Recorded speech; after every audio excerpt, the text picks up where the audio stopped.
nombre de todos. En tu divina voluntad, Señor, te pedimos perdón y misericordia. Te pedimos perdón a nombre de todos nosotros, a nombre de toda tu iglesia, a nombre de todos nosotros los pecadores. Señor, te pedimos que sigas extendiendo el tiempo de tu divina misericordia. Te ofrecemos, Señor, nuestra vida, nuestros actos, este momento de oración y de formación, este momento en que queremos escucharte a ti, conocerte a ti, fundirnos en ti, avanzar, o mejor, dejarte a ti avanzar en el interior de nuestras almas, dejarte a ti conquistar nuevos territorios en estos reinos que representan para ti cada uno de nosotros. Permitirte, Señor, hacer de nosotros verdaderos misioneros de la divina voluntad, verdaderos apóstoles, verdaderos hijos de Dios. Pedimos, Señor, que cubras con tu sangre preciosa estos aparatos que utilizamos. Te pido que cubras con tu sangre preciosa los hogares, las familias de cada uno de estos hijos tuyos y todos los que verán este video más adelante. Te pido, Señor, tu bendición para todos tus hijos, para tu iglesia. Te ofrecemos por medio de nuestra Madre Inmaculada, unidos a sus súplicas dolorosas, a sus súplicas urgentes, a sus súplicas maternales, por esta pobre humanidad tan engañada, tan distraída, tan oscurecida y tan diferente de lo que tú quieres para ella y lo que siempre has querido. A ti, Madre Inmaculada, te pedimos que transformes todos nuestros actos en luz, en amor, en voluntad de Dios. Que en este tiempo de Cuaresma que hemos iniciado nos ayudes a avanzar en el camino de la santidad, en el camino de la unión con Dios. Que en este tiempo nos dé ese espíritu de penitencia, de sacrificio, de mortificación, y todo lo que nos hace falta para crecer en el amor al Señor, en la unión con Él. Pedimos gracias para todos los sacerdotes, para toda la iglesia, para todas las familias, especialmente para los pecadores. Te pedimos que les alcances verdadero arrepentimiento y verdadera conversión, y también te pedimos por las benditas almas del purgatorio. Haz que así sean pocas las personas que escuchan estas verdades en esta noche, en la divina voluntad viajen por medio de los santos ángeles, por medio de toda la creación, cada una de estas palabras que vamos a escuchar hoy de Jesús, y de Jesús a través de estos libros de cielo, y de Jesús también a través de este pobre servidor. Que estas palabras viajen y toquen muchas conciencias, muchos corazones, y acerquen muchas más almas al reino de la divina voluntad, para que el Señor vaya extendiendo su reino y se vaya haciendo conocer y amar cada vez más. Oh santa, piadosa, amable voluntad de Dios, te adoro y a ti yo quiero unirme, en ti vivir anhelo. Oh inefable orden del amor divino, tú solo debes ser la única ley de mi corazón. Como se unen plácidos dos arroyos en un solo río, dos gotitas en una sola gota de agua, dos llamas en una sola luz, así, Jesús, concédeme un constante olvido de mí, que todo tu querer se compenetre en el mío. Haz que yo venga a depender, Señor, de tus más mínimos deseos. Quiera todo lo que tú quieres, desee y anhele solo lo que tú quieres. En el fiat del Padre, en el fiat del Hijo y en el fiat del Espíritu Santo. Amén. Venid, santos ángeles, tocad la frente de quienes leemos y meditamos en los escritos de la sierva de Dios, Luisa Picarreta, para sellar en nuestras frentes el Espíritu Santo, y así infundir en nosotros la luz, para que podamos comprender las verdades y el bien que estos escritos contienen. Luz de la sabiduría eterna, revélanos el gran misterio de Dios Padre y de Dios Hijo, unidos en un solo amor. Amén. Luisa, pequeña hija de la divina voluntad, continúa en medio de nosotros viviendo y difundiendo el reino de la divina voluntad. Amén. Ven, divina voluntad, ven a reinar en nosotros. La idea de estas charlas es especialmente para los nuevos, para las personas, las almas que el Señor está llamando en estos tiempos a conocer más de su divina voluntad, a conocerlo más a Él, a adentrarse en este tesoro, en este don de dones, en este mar infinito de verdades divinas, de palabras que no se quedan en palabras porque son las palabras de aquel que es la palabra de Dios, del Verbo eterno. Es decir, que son palabras vivas, palabras que se transforman en espíritu y en vida. O sea, si yo vivo estas palabras, se van transformando en mí en vida. Hay una primera enseñanza que yo quiero que meditemos en este momento, porque nosotros nos hemos acostumbrado a vivir de palabras, mas no de significados. Y muchas veces eso, nos hemos vuelto muy superficiales y, como tanto lo he dicho últimamente con todos estos inventos, estas redes sociales, con tanta información, que todo lo va reduciendo a la mínima expresión, o sea, como a lo más pequeño, a lo más pasajero, como es un momento de entretención. Se va volviendo todo cada vez más más superficial, o sea, todo se va quedando en un plano muy exterior. Entonces nos cuesta como cada vez más profundizar, meditar, aquietarnos, ¿sí? Por tanta información también la gente le cuesta mucho una charla muy larga. Por eso a mí no me importa hacer videos aquí que duren más de 1 hora, porque es como un filtro. A mí no me importa tener likes ni tener muchos suscriptores. Yo lo que quiero es que así sea uno, pero que llegue a conocer al Señor y amarlo de verdad más que yo, que le dé más gloria a Dios que la que yo le he dado con todo lo que me ha dado. Uno que lo ame de verdad, un santo, alguien que imite a Luisa Picarreta, alguien que se tome en serio a Dios, alguien que se enamore de verdad de Dios, alguien que llegue al punto de si así se lo pide el Señor, de ser un alma víctima, pero más que eso, alguien que llegue a vivir en el divino querer. ¿Por qué digo más que eso? Hablando de un alma víctima, ¿es que hay algo más grande que eso? Pues sí, es el alma que vive en el divino querer. Y los que me han escuchado ya saben por qué lo digo. Que esa alma que llega a vivir en la divina voluntad, como lo enseña el Señor ahora, puede darle al Señor más gloria que un alma víctima. Y no solo sufriendo, sino viviendo, aún gozando, haciendo las cosas más sencillas y cotidianas. Y eso no es doctrina mía, ni me lo estoy inventando en este momento. Eso lo enseña la Iglesia, eso lo enseñan los santos.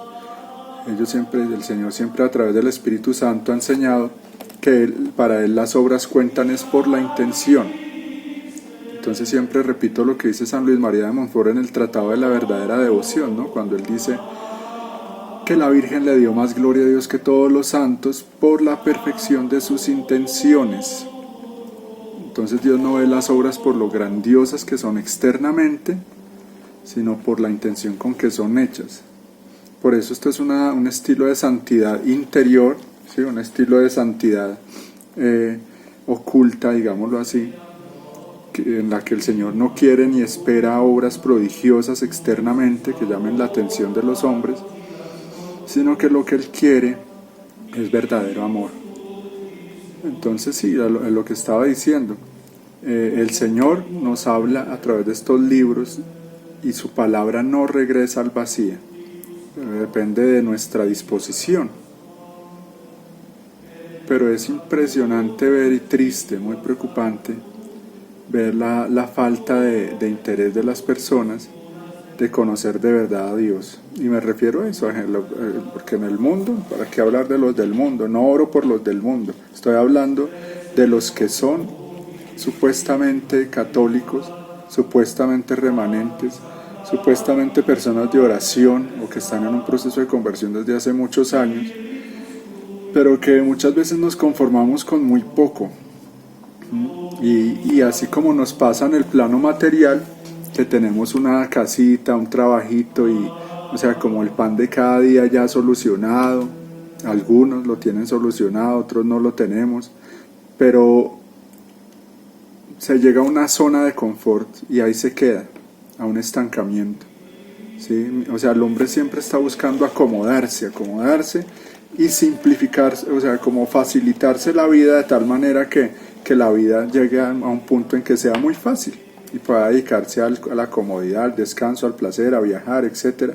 Hoy sí que se busca eso, ¿no? Hoy sí que se promueve por las redes sociales y todo eso, y enseñan cómo lograr esa libertad financiera y cómo los youtubers y todas esas, bueno, el internet está lleno de eso, de muchas personas, y yo creo que hay de su avaricia, amor por las cosas de este mundo y querer vivir un paraíso aquí.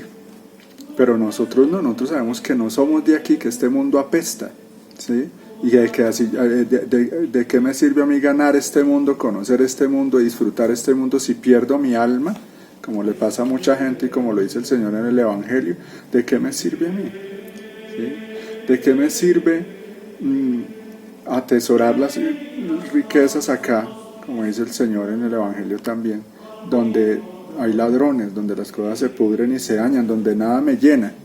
Entonces, qué bueno eso, lograr una libertad financiera, una estabilidad económica en todo sentido para entregarme más a Dios, para dedicarle más tiempo a conocer la divina voluntad, por ejemplo, para dedicarme al apostolado, a la misión. Eso ya es otra cosa, pero no, la gente quiere eso, es para dedicarse a satisfacer su amor propio de las mil maneras posibles. Entonces, si el Señor es el que nos habla, meditemos en eso. Las palabras de Jesús no se pueden quedar para mí en palabras. Tienen que traducirse en vida, que cambie mi vida, en que yo practicándolas empiece a descubrir ese maná escondido que hay en esas palabras del Señor. Empiece a descubrirlo a Él, ¿sí? Porque a través de esa palabra es Él mismo el que se da.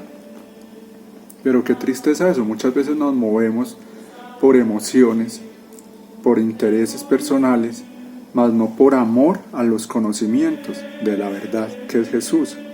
O sea, a mí me debería mover eso. Por ejemplo, yo invito a mucha gente a esta reunión, vienen muy pocos. ¿Por qué? Seguramente, bueno, tendrán sus ocupaciones, lo que sea, pero también yo ya lo he comprobado, no en este momento, sino en muchos años de tratar yo de difundir la divina, estos conocimientos en muchas personas, en muchos ambientes, de diferentes maneras. Y me he dado cuenta de eso, el Señor me permite eso, como digo yo, me comparte un poquito de ese cáliz tan amargo que Él lleva viviendo hace siglos con la humanidad. Y es la voluntad humana, la gente no quiere más, no quiere darse más, no quiere entregarse más, no hay disciplina, no hay constancia, ¿sí? Y como no hay no hay como una cosa pasajera, ¿sí? No hay como les explicara eso. O sea, muchas veces eso, la gente se mueve por lo temporal. Porque si yo estuviera invitando a la gente a un banquete, o les dijera al el que venga le voy a pagar tanto, ¿sí? O allá están regalando tal cosa, ahí sí se mueven las multitudes. El ser humano de verdad que se ha envilecido mucho. Entonces, qué bueno nosotros movernos y que nos apasione esto, que nos apasione estudiar y conocer más a Dios. Estudiar y conocer esta doctrina de la divina voluntad. Los que lo hacemos sabemos que esto es un alimento exquisito y que de verdad me llena, y es cada palabra y cada momento de estudio de estos libros se convierte en un estar con Él, ¿sí? En un compartir con Él, como la esposa con el esposo, escucharlo, conocerlo, que Él se desahogue conmigo, ¿sí? Que Él cuente conmigo, que Él me vaya transformando con esas cosas que me va enseñando tan sublimes, con esas verdades. Son momentos en los que el Señor descansa en el alma, cuando nosotros meditamos o leemos estos libros de cielo.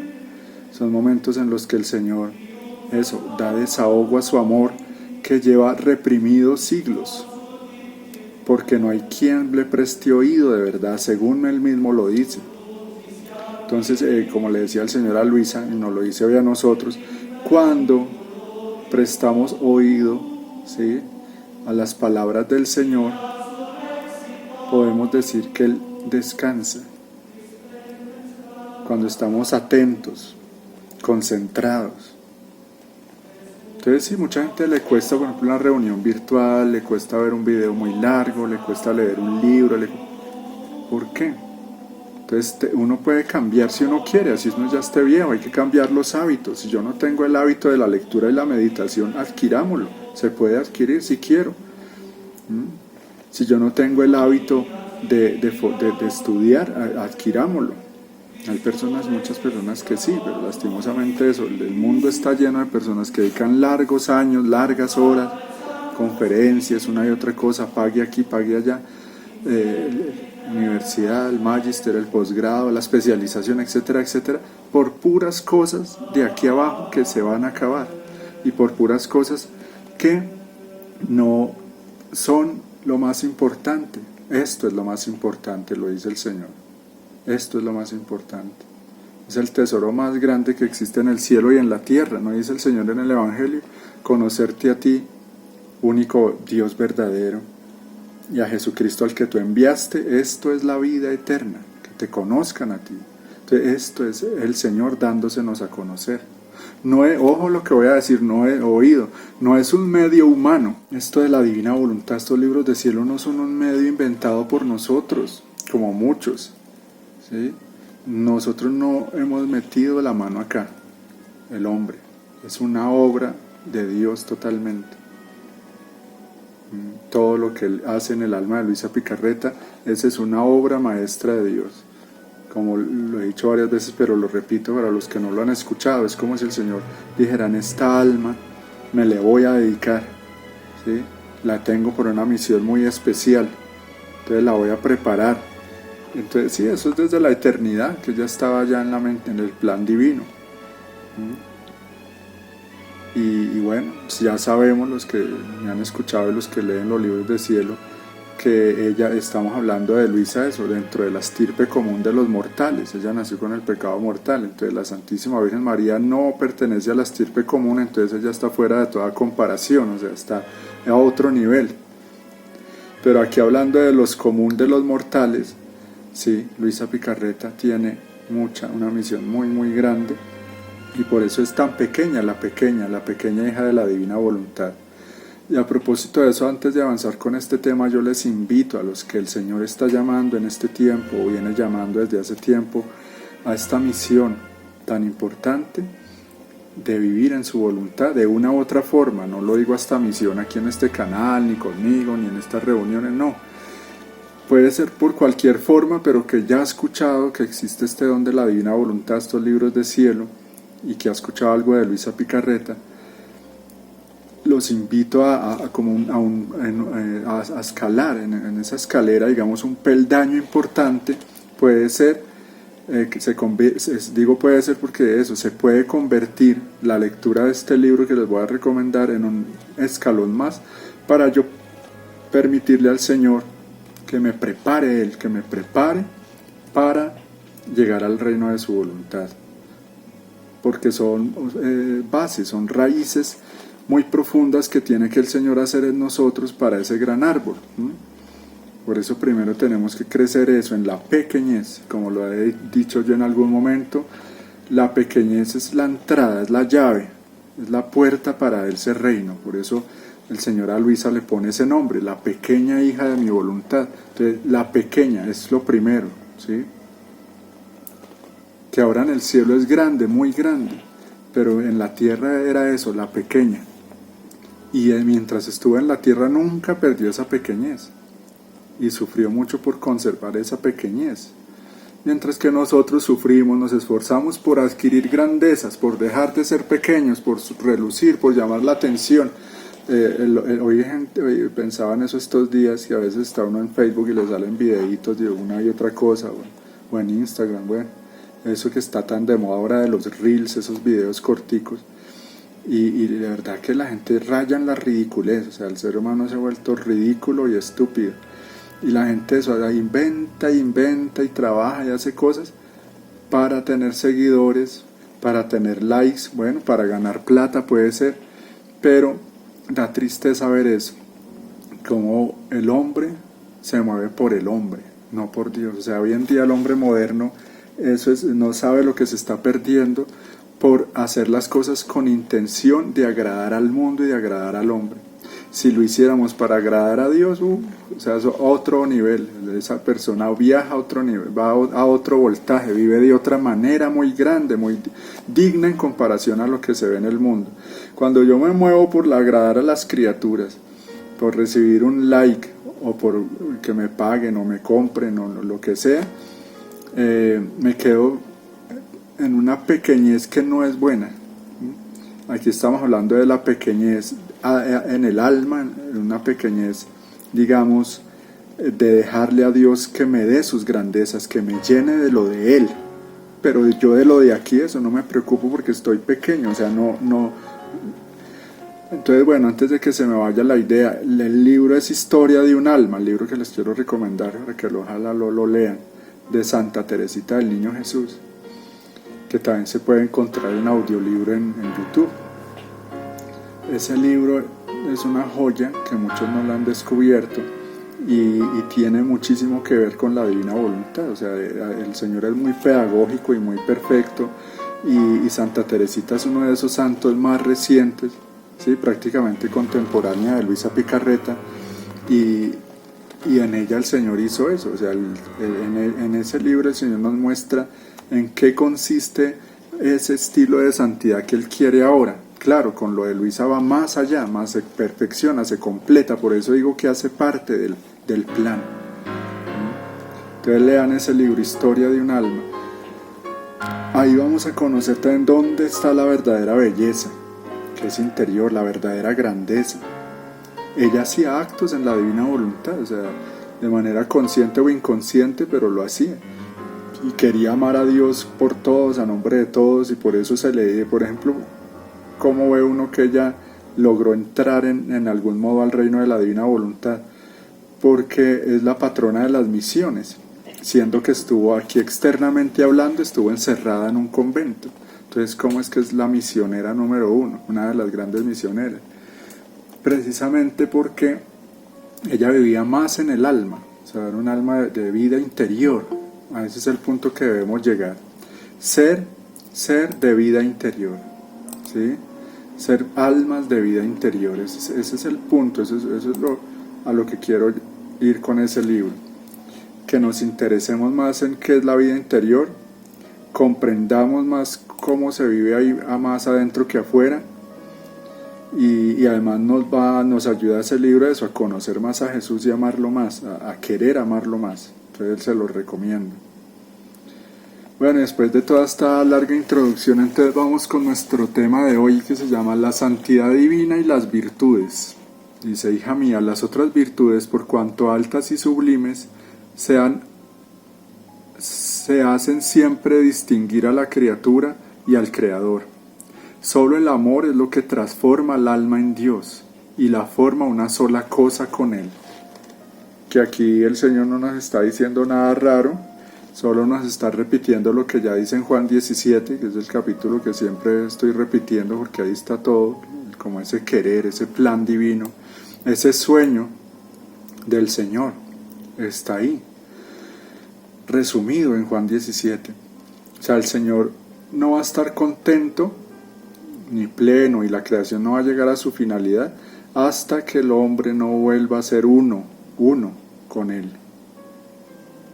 Entonces a él no le basta esa santidad anterior, esa santidad humana, porque simplemente hacía que, de acuerdo, hay unos santos que lograron cada vez más esa cristificación, otros en algún grado, pero el Señor no está contento solo con que el alma se parezca a Él, en algún modo, sino que quiere transformación en Él, completa, real.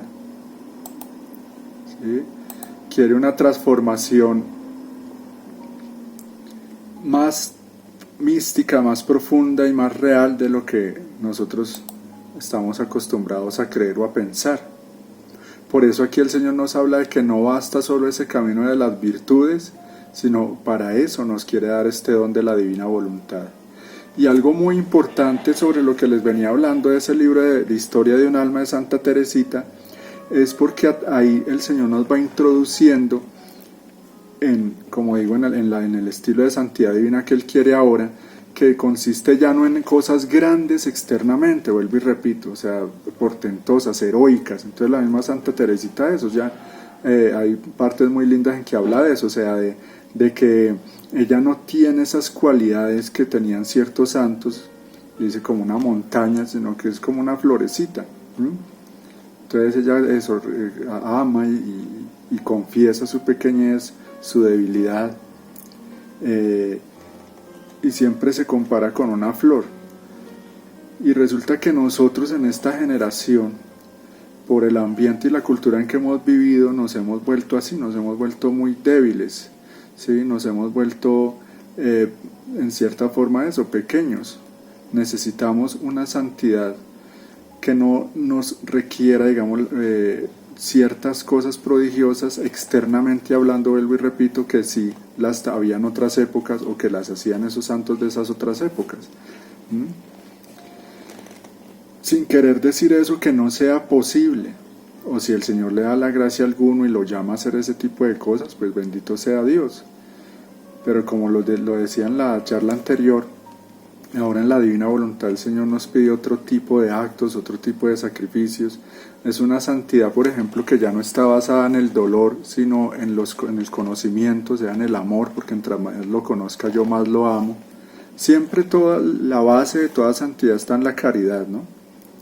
Y eso es el Evangelio, la caridad, el amor a Dios y el amor al prójimo. Pero ese amor, como en todo, que eso es algo que repito mucho, hay grados. Entonces yo voy a amar más entre más lo conozca, y más lo voy a conocer entre más conozca estos libros de la divina voluntad. Entonces ya no es una santidad de que yo, por ejemplo, diga voy a hacer un ayuno muy largo, me voy a azotar hasta derramar sangre, voy a hacer muchas obras, voy a predicar por el mundo entero, voy a vender todo lo que tengo y se lo voy a dar a los pobres. Ya es otro tipo de actos más continuos y más interiores. Por eso se habla de una vida, de un vivir de un vivir en su voluntad, ¿sí? Claro, no, como dice el Señor, háganlo uno sin dejar de hacer lo otro. Entonces yo no me puedo quedar simplemente así, como allá adentro, y descuido mis deberes, no hago obras de caridad, cumplo los sacramentos, no frecuento los sacramentos, etcétera. Ya eso sería otro extremo, y sobre eso vamos a ir comprendiendo más. Entonces dice el Señor en el volumen 13, septiembre 6 de 1921. Hasta ahora he hecho conocer lo que hizo mi humanidad, sus virtudes, sus penas, para constituir a la familia humana heredera de los bienes de mi humanidad, pero ahora quiero ir más allá. Quiero hacerles conocer lo que hacía mi voluntad en mi humanidad, para constituir herederas de mi voluntad, de los efectos, del valor que ella contiene a las nuevas generaciones. Esto es muy importante lo que dice este capítulo, nos resume cosas que dicen otros. Cuando el Señor habla, como aquí estoy hablando a nuevos, me disculpan los que ya lo saben o ya me han escuchado esto, pero lo explico así rápidamente. Cuando Él habla de conocer lo que hizo mi humanidad, está hablando de lo que Él hizo en el cuerpo, o sea, de esa vida exterior. Pero dice que ahora quiere ir más allá y quiere hacernos conocer lo que hacía su voluntad en su humanidad. ¿Qué quiere decir eso? En palabras, digamos, tratando yo de facilitarles el comprender estas verdades divinas y muy profundas. Lo que hacía la humanidad, podríamos decir, lo que hacía Él en el cuerpo, lo que hacía la divina voluntad en su humanidad. ¿Qué quiere decir? Lo que hacía Él por dentro, en su alma, su vida interior. Es decir, que ahora el Señor, a partir de Luisa Picarreta, da un paso inmenso en darse a conocer a su esposa, la Iglesia, realmente, profundamente, Él, su corazón, su interior. Y es algo que he repetido varias veces. En esa pedagogía, Él, por ejemplo, con Santa Margarita empieza a dar a conocer algo de esa vida interior, porque habla de las penas de su corazón, muestra cómo está su corazón, traspasado, coronado de espinas, ardiendo en llamas de amor, coronado por la cruz, etcétera. Se lamenta, pide reparación, pide ser más amado, pide eso, correspondencia, pues empieza a mostrarse como un Dios que sí espera algo de la criatura, no ese Dios falso del modernismo, de una doctrina católica ya falsificada, que es un Dios que está ahí solo para pedirle y como para que nos cuide y nos dé, etcétera, pero no un Dios que espera ser amado. Entonces se nos repite mucho, no es que Dios no necesita nada de nosotros, etcétera. Yo ya he explicado eso, porque Él ha querido libremente necesitar el pequeño amor de la criatura y lo pide como un alimento, lo pide casi como un mendigo, como dicen los libros de la Divina Voluntad. Mejor dicho, es un Dios que quiere ser amado, y por eso repito que el primer mandamiento es ese, que lo amemos con todas nuestras fuerzas, con todo nuestro corazón, con toda nuestra mente. Quiere que lo lleguemos a amar con su mismo amor. Entonces vuelvo y repito, lo que hacía su humanidad, ¿qué conocía hasta ahora la Iglesia? Aquí dice, la familia humana conocía eso, sus virtudes, sus penas. Por ejemplo, ¿cómo nació él? En pobreza, conocemos eso. ¿Cómo fue su vida exteriormente? Conocemos algo. ¿Sí? Por ejemplo, de su vida oculta en Nazaret se sabe muy poco, que precisamente nos da a entender eso. Lo más importante es oculto, es interior.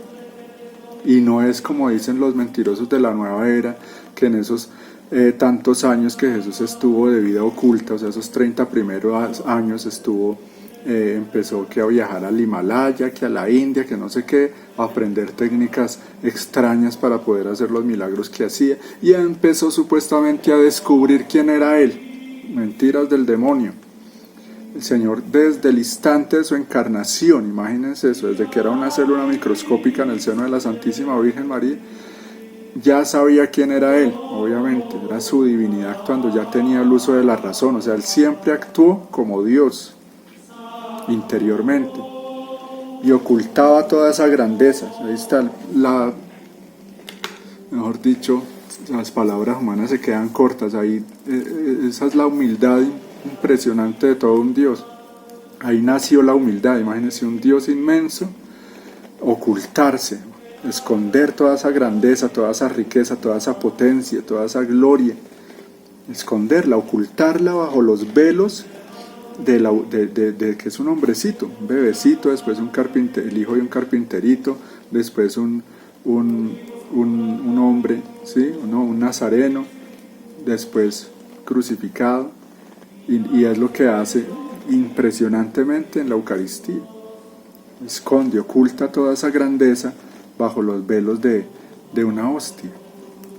Entonces es la humildad encarnada.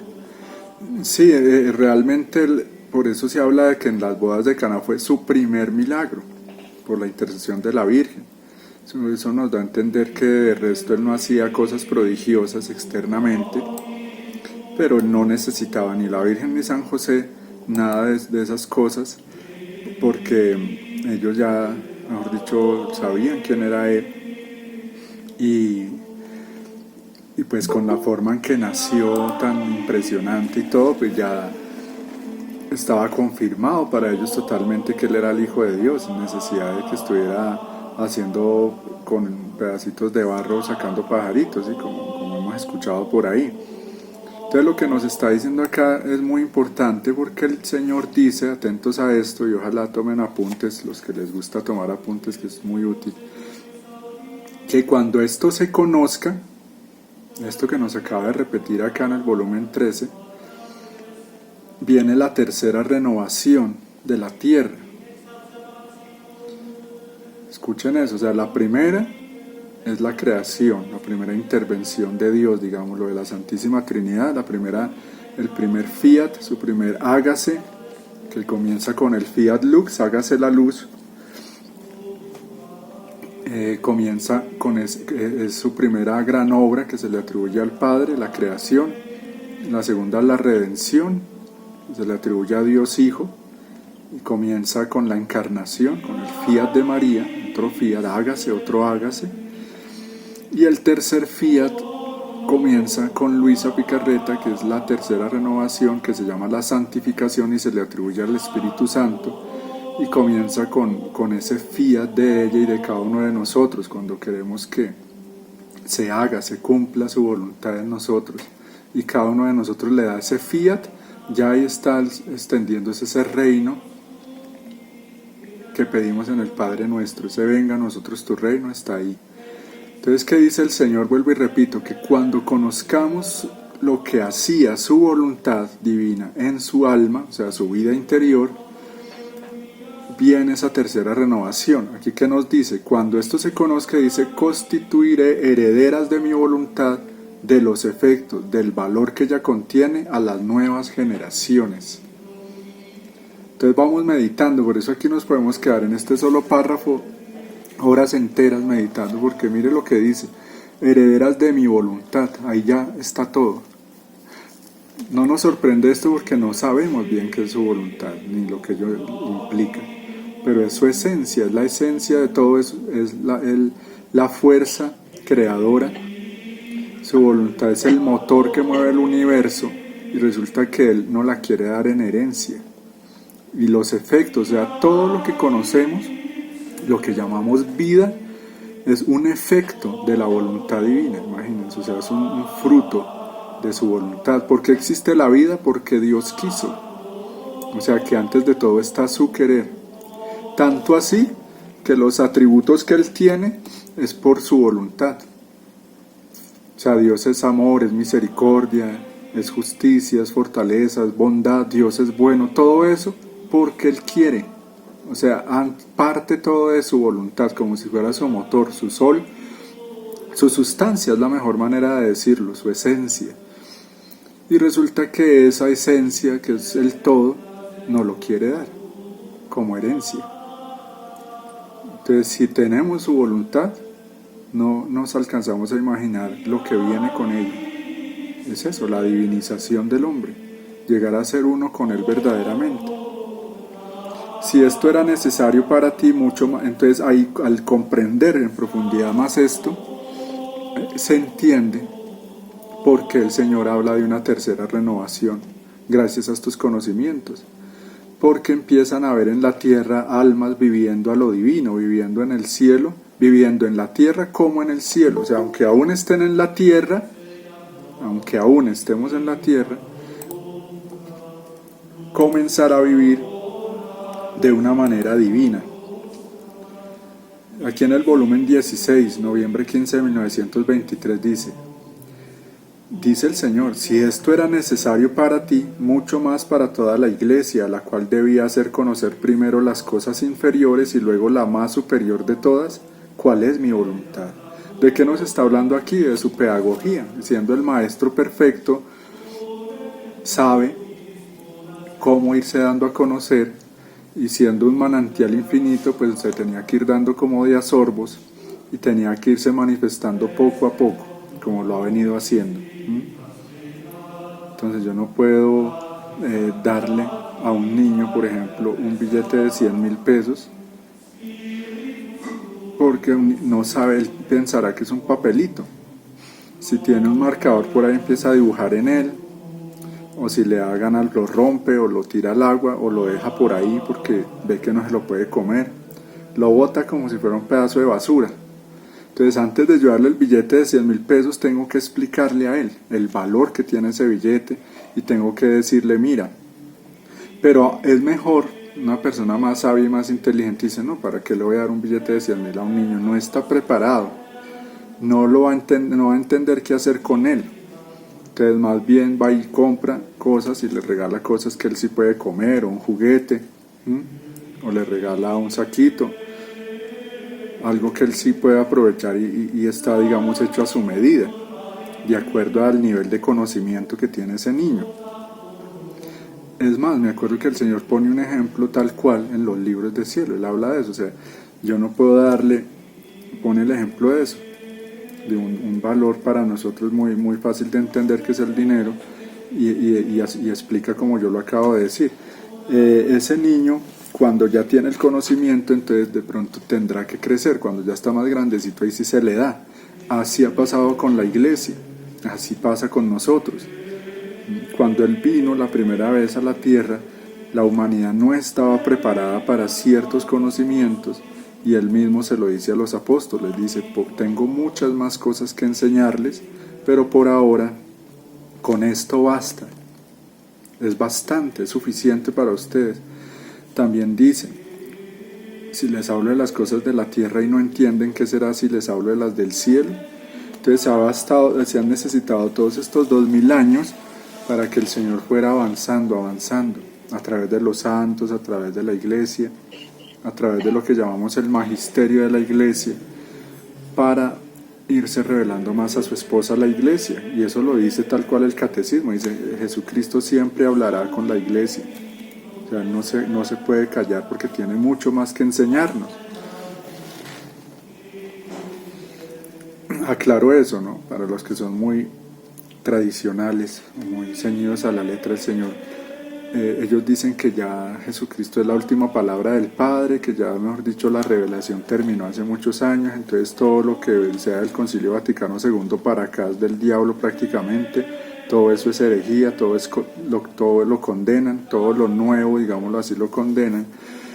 Y es una interpretación que ellos tienen eso, o sea, se llegan hasta un punto.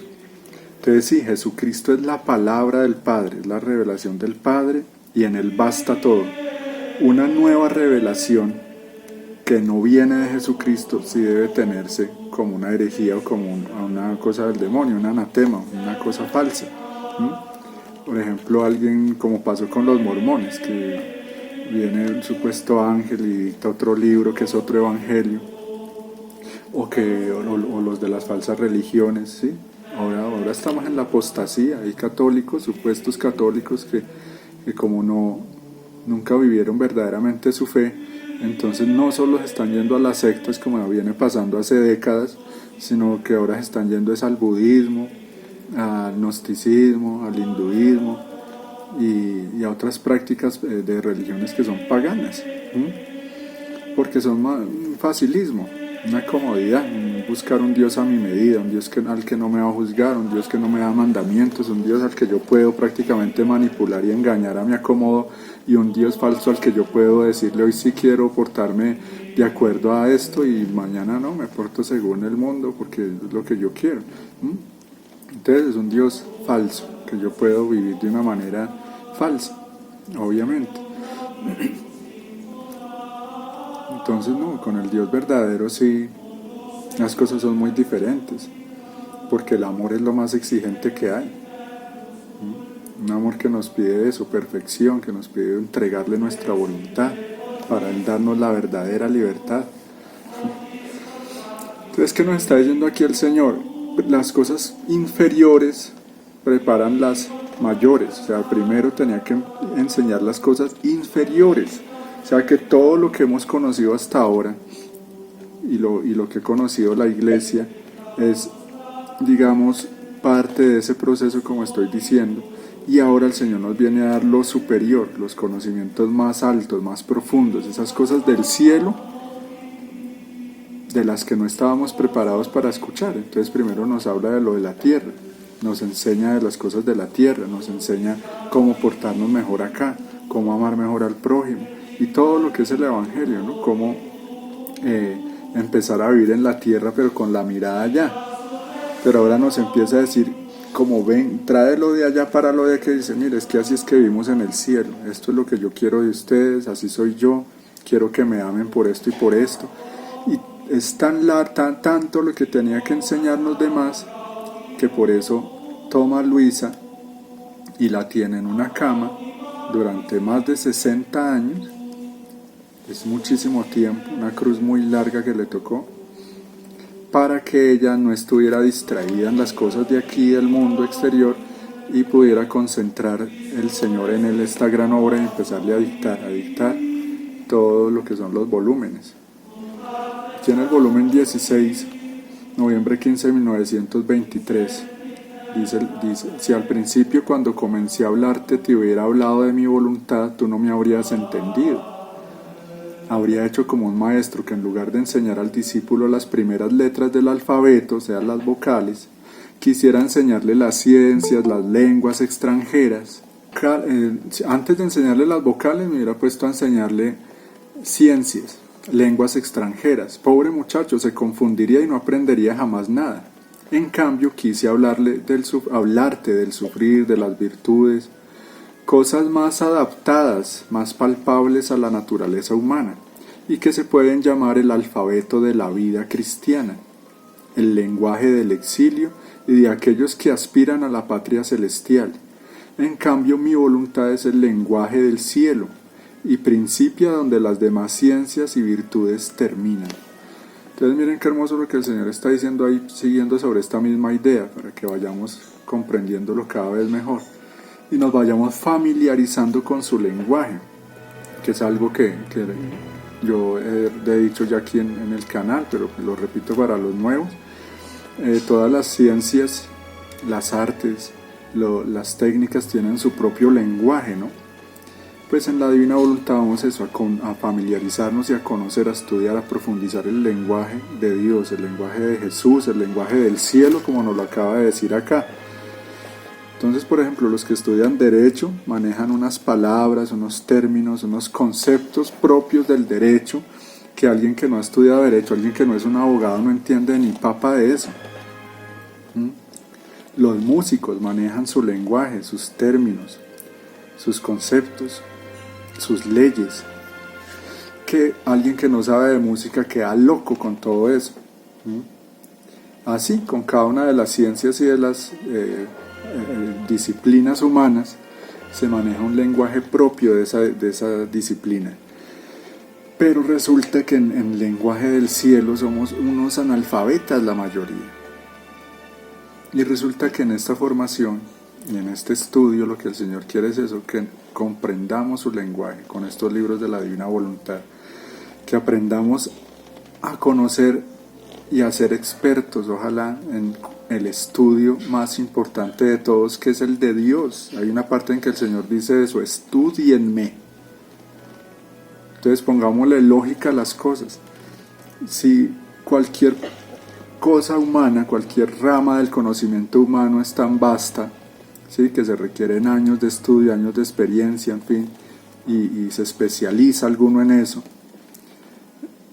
y hay tantas ramas del conocimiento humano, entonces vamos a la fuente, vamos al centro, vamos al sol de donde parten esos rayos. Entonces veámoslo así, Dios es el sol y de él salen infinitos rayos. Entonces hay unos que cogen uno de esos rayitos y se especializan en ese rayito, pero resulta que aquí el que estudia la Divina Voluntad está yendo al centro, está yendo al sol, está yendo a la fuente. Entonces, ¿qué podrá superar este estudio, este conocimiento? Por eso el Señor dice que las demás ciencias y virtudes terminan acá, y comienza la ciencia del cielo. También en otra parte dice el Señor eso, esta es la ciencia de las ciencias. Entonces, así como el ejemplo del billete, el que es sabio espera que el niño crezca para dárselo, y no solo que crezca, sino que le enseñe y le explica el valor de ese billete y qué puede adquirir con él. Lo mismo aquí el Señor nos está diciendo, o sea, yo no puedo enseñarle a un niño a hablar un idioma si ni siquiera sabe las vocales, ¿sí? Eso es lo que Él está diciendo que ha hecho con la humanidad, que ha hecho con la iglesia. Entonces, esas primeras letras del lenguaje celestial es todo lo que hemos conocido en estos primeros 2000 años, después de que Él vino, imagínense eso. Se pueden llamar el alfabeto de la vida cristiana, o sea, el A, B, C, D, E, F, G. O sea, para poder armar y componer ese lenguaje celestial, era primero necesario conocer el abecedario del Evangelio, de la doctrina católica. Entonces, si la cosa no para ahí, como lastimosamente muchos hermanos y muy santos, para que se presten, para que se interesen, para que empiecen a adquirir los libros, a ver videos, a escuchar charlas, a pedirle a Dios la gracia sobre todo. Hazme conocer tu voluntad, enséñame a vivir en tu voluntad. Entonces vuelvo y repito eso, si yo que llevo desde el año 2000 o 2001 conociendo, leyendo estos libros y más seriamente, o sea, más dedicándole más tiempo y más seriamente desde que empecé esta misión, como desde el 2014, estoy en transición.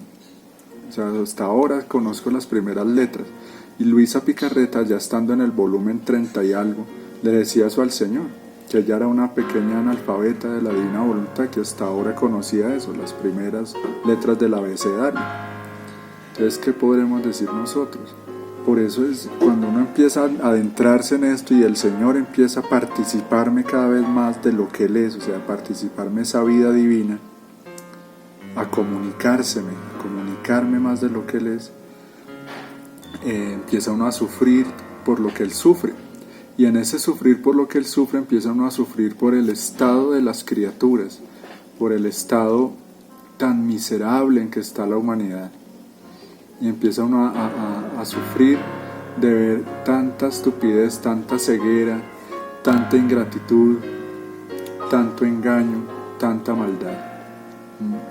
Y eso es bueno y es bonito, o sea, es doloroso, pero es hermoso, porque peor sería yo estar sufriendo y quedarme sufriendo por lo que normalmente sufrimos las criaturas, en la voluntad humana, por pequeñeces, por tonterías, por cosas egoístas, porque no tengo lo que quiero, ¿sí?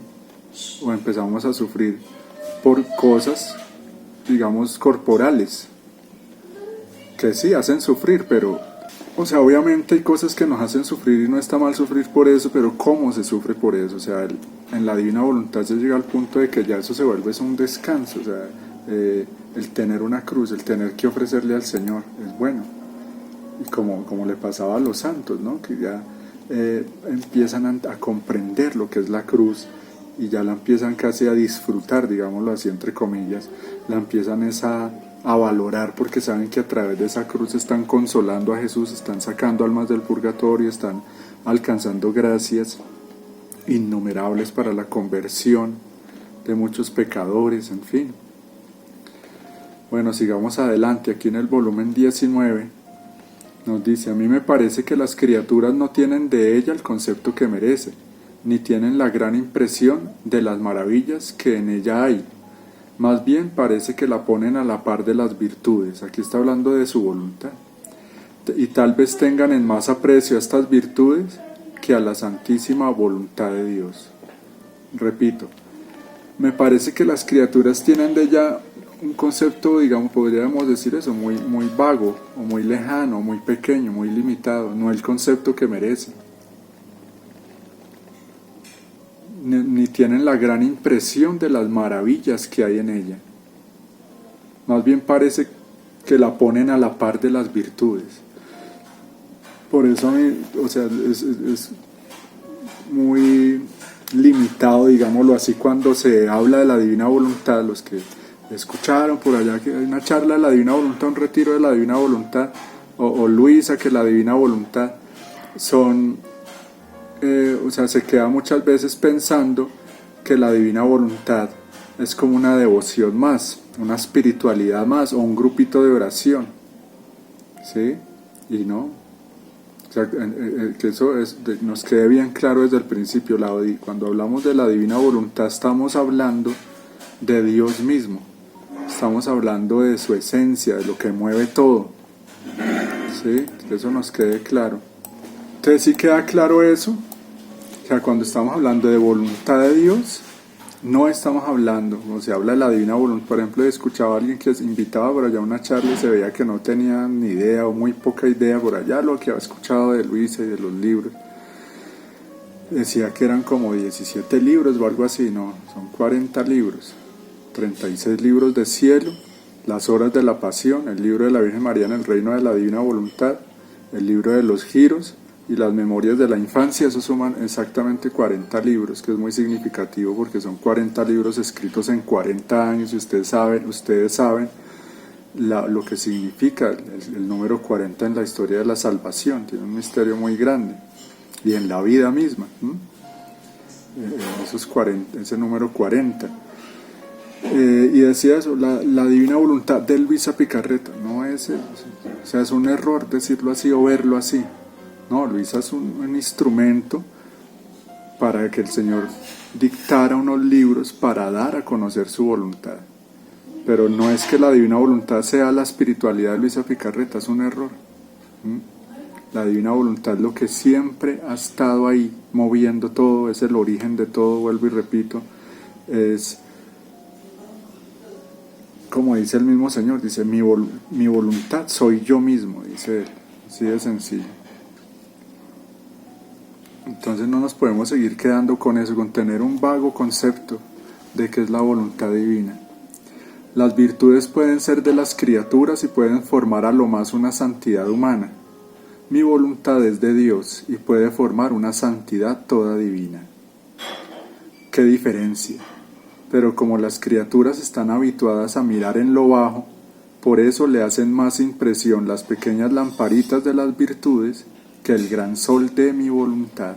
Entonces miren, el Señor que nos conoce muy bien, miren lo que dice ahí. Sí, muchas veces nos impresiona más lo que cuando Él habla de las virtudes, ya saben, ¿no? Que son muy importantes y tenemos que luchar más que por adquirirlas en un modo humano, por pedírselas al Señor, que nos dé sus mismas virtudes. Por ejemplo, Señor, yo no sé ser paciente, ven tú a ser paciente en mí. Es muy diferente eso a yo decir, ay Dios mío, no, yo tan impaciente que soy, tengo que ser más paciente.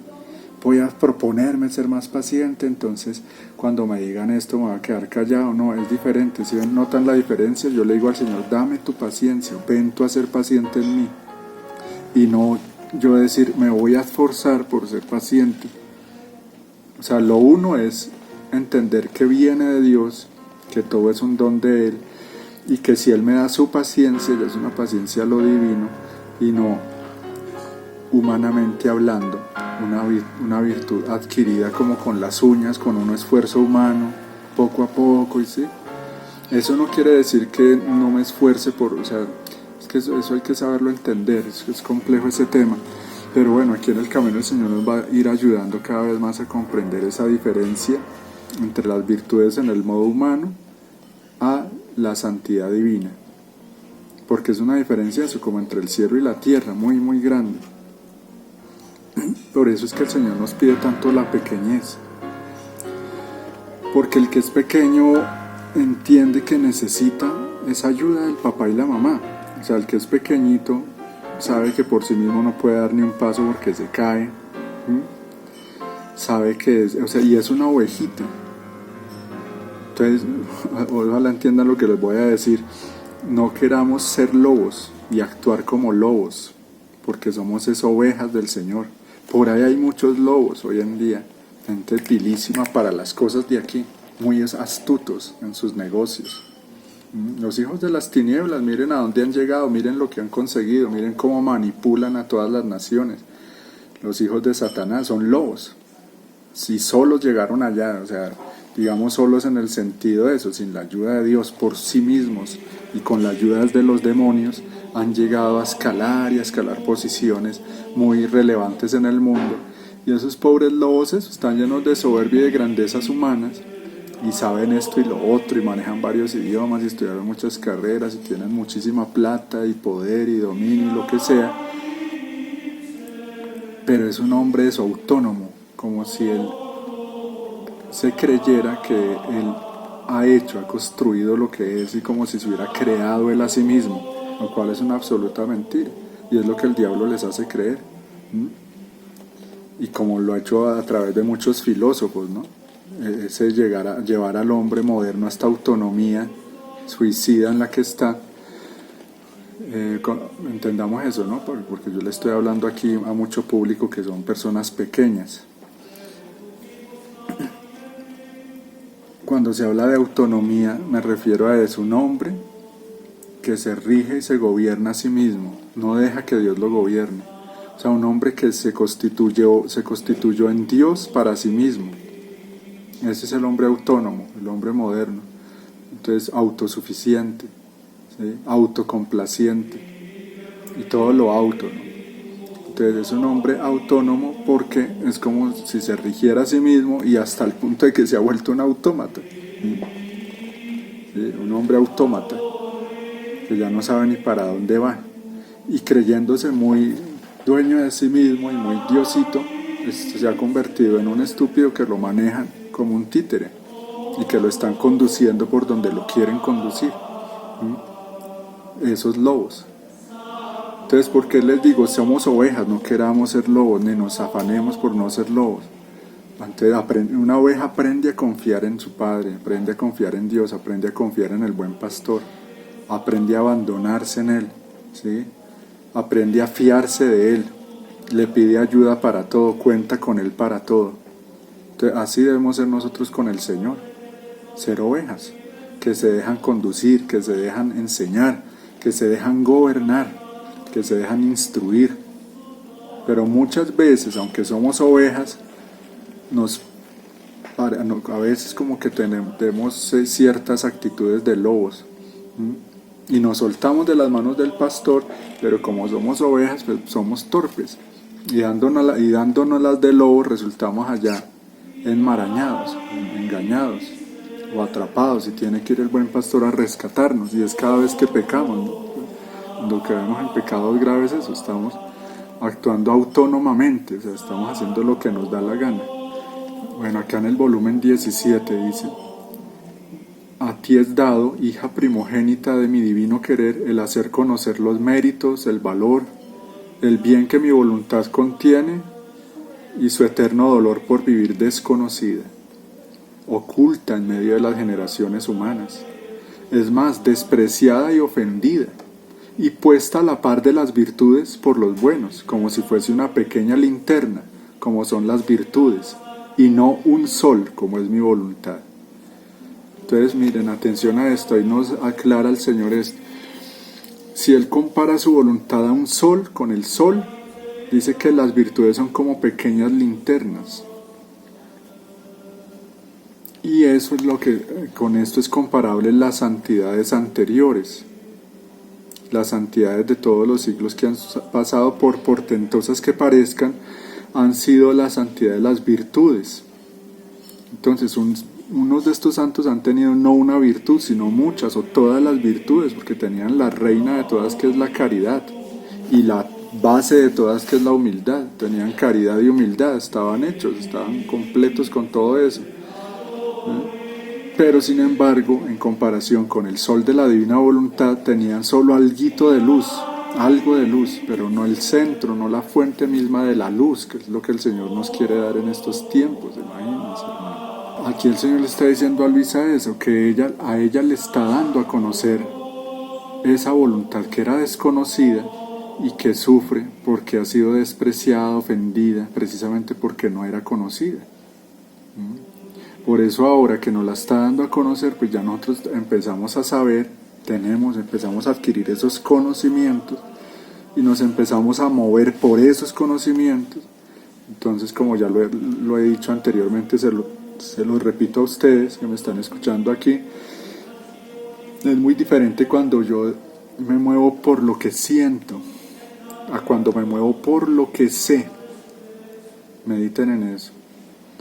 ¿Sí? Piensen, traten de comprenderlo.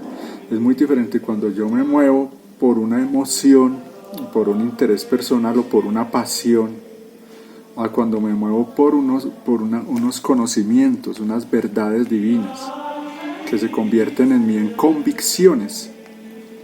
¿Sí? Entonces yo empiezo a estar convencido de lo que sé. ¿Y qué sé yo? Como dice el padre Mateo Crowley, dice: ¿qué sé yo que tú no me hayas enseñado? Ojalá podamos decir eso, que lo que yo sepa es lo que he aprendido de Jesús. Y como dice San Luis María de Montfort, el único maestro que debe enseñarnos. ¿Qué sé yo que tú no me hayas enseñado? Pero muchas veces eso, sabemos muchas cosas, pero que hemos aprendido del mundo. Hay muchos que han aprendido hasta del mismo diablo, como los brujos y los masones, etc. Su maestro es el demonio, Ave María.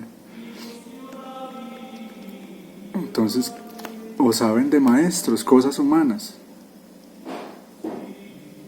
Pero nosotros, el Señor nos invita, nos está llamando a saber, a conocer de Él directamente, lo que Él nos enseñe. Y lo que nos enseñe, ¿para qué? Para que en estos tiempos cruciales, en que estamos en pleno umbral, ustedes saben lo que es el umbral, ¿no? Estamos en pleno umbral entre el reino de la voluntad humana, el reino de las tinieblas, el reino del pecado y el reino de la divina voluntad, el reino de la luz, el reino de Dios. Estamos en pleno umbral, entonces por eso la guerra está fuertísima, como nos damos cuenta, entre la luz y las tinieblas, entre los ángeles y los demonios, entre Dios y el demonio y Satanás. Está esa guerra fuertísima, y el Señor quiere precisamente en estos tiempos, con urgencia, que haya almas que aprendan a vivir en su voluntad para ganar esa guerra, o sea, a través de esas almas son esas almas las que le van a reportar al Señor sus más grandes victorias ahí, en ese reino espiritual, en esa guerra espiritual en la que estamos, no aquí afuera, ahí adentro. Eso es algo que yo lo repito mucho porque es... Y por eso, ojalá lean el libro Historia de un alma, como les decía.